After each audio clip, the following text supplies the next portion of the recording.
Welcome back. In this set of lectures, I'm going to be talking through the history of computers and computation from as early as the 1800s until the mid-20th century. And I'm going to be relying here primarily on this excellent book by Subrata Dasgupta. It began with Babbage. In roughly 100 pages of Dasgupta's text, he reviews many different machines, examples of computers or important precursors of the modern computer. And so what I want to do, the way that I'll organize these lectures is that I'll just talk through each of these machines, and I'll be emphasizing certain things about them. In particular, I'll be comparing these machines in terms of their architectures, that is, their different main components, in terms of how general purpose they were, like that is, what specific purposes were they designed for, what particular kinds of operations were they good at, what were their limitations, and were they designed only, or were they also implemented, and whether they are what Dasgupta calls concrete, abstract, or liminal artifacts. The first of these machines was designed by Charles Babbage, a British scientist, mathematician, and thinker in the 1800s, a contemporary of Darwin's, who knew Darwin personally and was involved with some of the same research communities as Darwin. And this machine is intended to save labor for human beings who are producing basically tables of output values for functions given a certain input value. And so if you think about it, in a world before computers, in a world before calculators, right? Because in a way, calculators are just little mini computers you can carry around with you. More elaborate mathematical computations, even if not complicated from a conceptual standpoint, even if it was well understood how to get the right answer to to solve a certain equation. It was well understood how to find out what the y value is for a given x value. It's not something that would just already be known, or that you could just plug into a machine to get the answer to that question. And so one way that scientists and mathematicians and others dealt with this issue was they produced in advance large volumes of tables that basically gave you the output value given some input value for various functions. And then if you were doing certain kinds of calculation, you would just look up the answers rather than calculate the answer that you needed for each individual problem that you were working on. And so one of the first uses of computers invented by Babbage here is to produce tables in these books so that you don't have to have a human calculator doing all the calculating by hand or by mind, going through problem by problem, but you have a more automatic, labor-saving and time-saving process by which you can find those output values more quickly. And that's what the purpose of the difference engine was.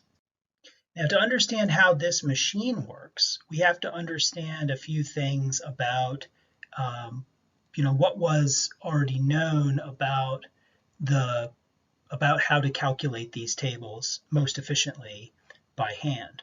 One of the techniques that was used is something called the method of differences. And there's an example here on the screen. Basically, what this rests on is patterns in the change of values as you increase the value of n, which is the variable here, like the x, in most expressions when they're expressed in XY format, that each change in the value of n has a certain predictable change in the output value of the function. But how do we predict that value? We want to make use of certain regular patterns. And so we write out what are called difference columns. And the first difference column tells us what number we need to add to the previous value of n in order to get the next output value for n. So you see that when n equals 0, then the output value for this function is 10. When n equals 1, the output is 12. When n equals 2, the output is 16. And we can write that number that is added to the previous result to get the next result in the first difference column. But then we notice that that first difference column, there's a regular pattern of change in those numbers too, and that's represented in the second difference column. And it turns out that you can do this for any polynomial, and you'll have a number of the same number of difference columns as you have degrees of the polynomial. You may remember that the degree of a polynomial is just the highest exponent value in the polynomial. So if your polynomial begins 3x to the fourth, that's a polynomial of degree 4. And so on for other exponents. So now another feature of this, so this is a very powerful method, this method of differences, and it clearly saved time and labor in producing these tables before there was any kind of machine that could produce them.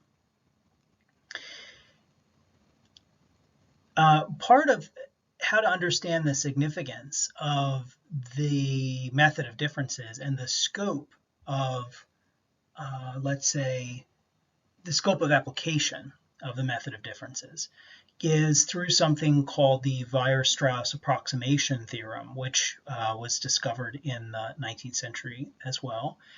And it's basically the proof that any continuous function can be approximated by a polynomial, and that this approximation, if you add terms, that is, if you kind of increase the degree of the polynomial, you can get as close an approximation as you like. So you can get arbitrarily close to expressing any continuous function with a polynomial. Now, and this method of differences can be used for any polynomial. So that already tells you that it's a very powerful method for finding the output values of polynomials that have this kind of structure. So Babbage's machine is basically intended to replicate or to produce tables in accordance with the method of difference, but it automates that process. And so the way it works is one sets up the machine so that there is an initial output value in the table column. And then there are two additional, this version of the machine that's on the screen here is only for polynomials of degree 2, but Babbage in his designs, he imagined a machine that could calculate the answer for polynomials up to degree 6, which I think would require an additional 4 columns beyond the ones that are here. So it would be a 7 column machine rather than a 3 column machine, but the principle is the same. So basically you set up one of your columns as giving the output value, and then you set up the other 2 columns as giving the 2 difference column values. And then there's a way of linking those columns so that basically when you turn a crank, so this machine is powered by hand, so to speak, okay? You turn a crank, and then that turns certain gears in the machine, and based on how you've set up your D1 and D2 columns, you'll get a specific answer in your table column, and that answer will be the output for that next n.